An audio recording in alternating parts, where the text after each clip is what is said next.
Hello বন্ধুরা, আবার একটা আপনাদের কাছে নতুন ব্লগ নিয়ে আসলাম, যেটা ছত্তিশগড়ের মেন পাথ। ছত্তিশগড়কে অনেকে সিমলাও বলে থাকেন, তবে সিমলা বলাটা খুব একটা ভুল হবে না, তাই আমরা ওখানেই চলেছি। আজকে আমাদের যাত্রা শুরু টালিগঞ্জ থেকে হাওড়া স্টেশনের উদ্দেশ্যে, যেখানে আমরা 12130 আজাদ হিন্দ এক্সপ্রেস ধরব। এই ট্রেনটি হাওড়া থেকে ছাড়ে ঠিক 9:40 এবং ওখানে গিয়ে পৌঁছায় 5:50। এখন আমরা রয়েছি হাওড়া ব্রিজের ওপর দিয়ে যাচ্ছি হাওড়া স্টেশনের দিকে।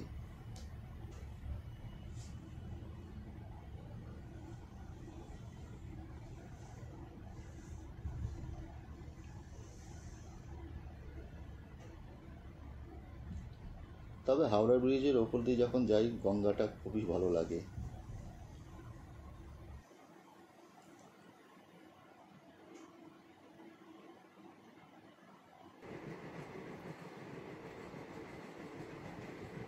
ট্রেন থেকে বাইরের দৃশ্যটা সত্যিই খুব সুন্দর ছিল। আমরা প্রায় ঝারসুদার কাছাকাছি পৌঁছে এসেছিলাম তখন।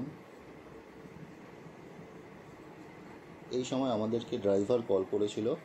আমাদের ড্রাইভার আগের দিয়েই বুক করা ছিল এবং আমি দেখলাম স্টেশনের সামনে প্রচুর গাড়ি দাঁড়িয়ে, সেখানেও খোঁজখবর নিয়েছিলাম। তবে খুব একটা কম বেশি না, উপরন্তু একটু বেশিই বলছিল ওরা। আমাদের ড্রাইভার অনেকটা কমই বলেছে।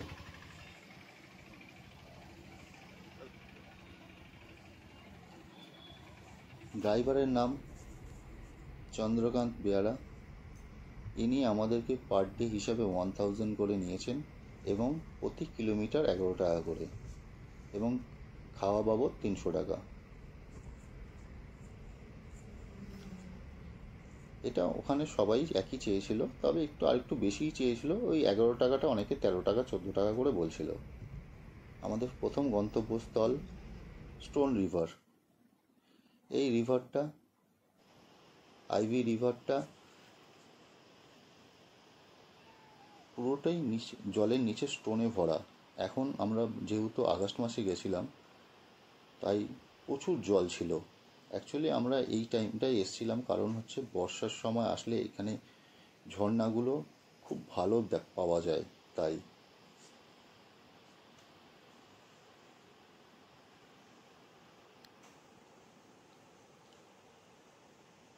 এই আইভি নদীটি প্রত্যেকটা স্পটের সামনে দিয়েই গেছেন।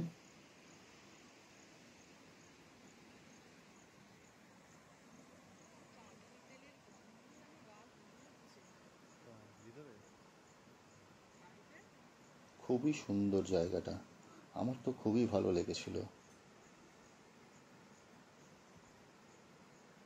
আর বর্ষার সময় যেন সব কিছু ফুলে ফেঁপেছিল, এত ভালো লাগছিল। চারিদিকে সবুজ আর অনেক জল। এখন আমরা সেকেন্ড গন্তব্যস্থলের দিকে এগিয়ে চলেছি।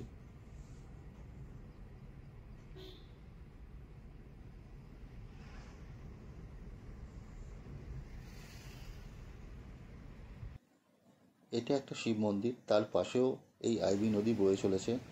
খুবই সুন্দর জায়গাটা।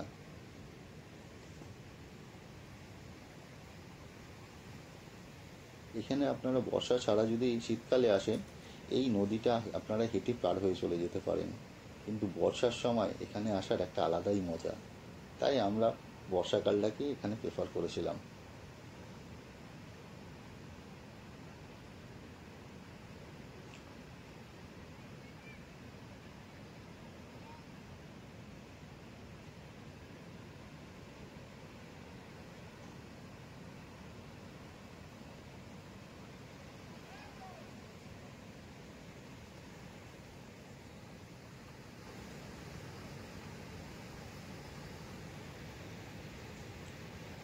আমরা এখানে অনেকটা সময় কাটিয়েছিলাম, এত ভালো লাগছিল বলার বাইরে।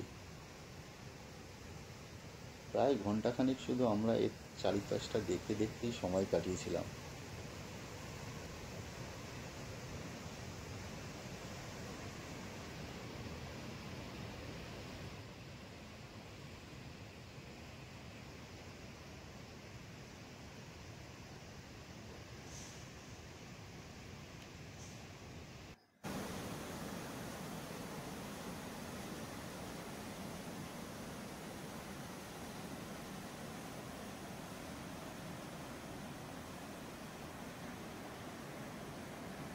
চারিদিকটা পুরো সবুজে ভরা, যতদূর চোখ যায় যেন সবুজ আর সবুজ।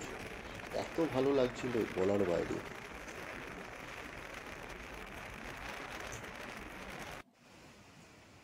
তার কিছুক্ষণ পরেই আমরা টাইগার পয়েন্টে এসে পৌঁছালাম। টাইগার পয়েন্টের ওপর থেকে দৃশ্যটা খুবই সুন্দর ছিল। আমরা এখানেও অনেকক্ষণ সময় কাটিয়েছিলাম। এখানে অনেক ধরনের বাচ্চাদের খেলার জায়গাও ছিল, সেখানে বাচ্চারা অনেকক্ষণ সময় স্পেন্ডও করতে পারে। তারপরে আবার আমাদের নেক্সট পয়েন্টের জন্য আমরা রওনা দিয়ে দিলাম। চারিদিকে শুধু সবুজ আর সবুজ।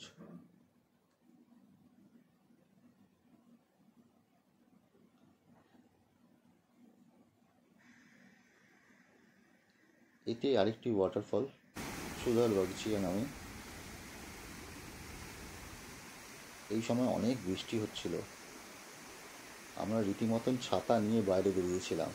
আর এত জলের ফোর্স, আমরা যেখানে দাঁড়িয়েছিলাম ওই ঝর্ণার জলের ঝাপটা এসে আমাদের গায়ে লাগছিল। আর সত্যি খুব ভালো লাগছিল আমাদের। আমরা ভিজে যাচ্ছিলাম তবুও দাঁড়িয়েছিলাম। খুবই সুন্দর। আর বর্ষাকালে আসলে এত জল হয় এগুলোতে বলার বাইরে, যেন বাঁধ ভাঙা জল যাকে বলে।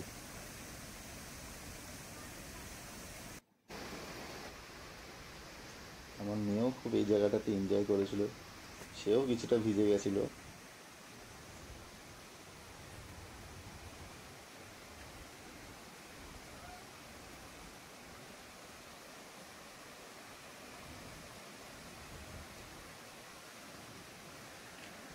তারপরে আবার বেরিয়ে পড়লাম।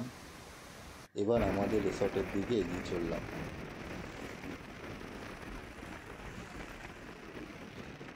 আজকের মতন এই রিসর্টে গিয়ে রেস্ট নেবো আমরা, এবং ওখানে গিয়েই লাঞ্চটা সেরে ফেলবো। তারপরে বিকেলে আমরা আবার একটু চারপাশটা ঘুরে রাতে ওই রিসর্টেই থাকবো। এইভাবেই আমাদের প্রথম দিনটি শেষ হয়। দ্বিতীয় দিনের পর্ব আপনাদের কাছে খুব তাড়াতাড়ি নিয়ে আসবো।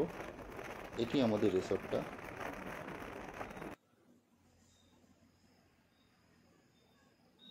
যেটা আপনারা ছত্তিশগড় ট্যুরিজম থেকেও বুক করতে পারেন। শৈল ট্যুরিস্ট রিসর্ট খুবই ভালো, খুবই পছন্দের হয়েছে আমার।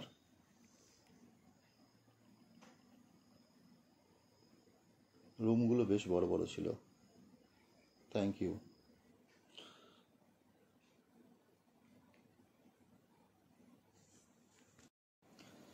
এখানেই আমাদের ফার্স্ট পার্ট মনপাতে শেষ হলো, এবং সেকেন্ড পার্টটা আমি খুব তাড়াতাড়ি আনতে চলেছি। অবশ্যই দেখবেন, ওটা আরও ইন্টারেস্টিং হতে চলেছে। ওখানে অনেক স্পট আছে যেগুলো আপনাদের অজানা। আপনারা লাইক এবং শেয়ার করতে ভুলবেন না, এবং সাবস্ক্রাইব অবশ্যই করে দেবেন। Thank you.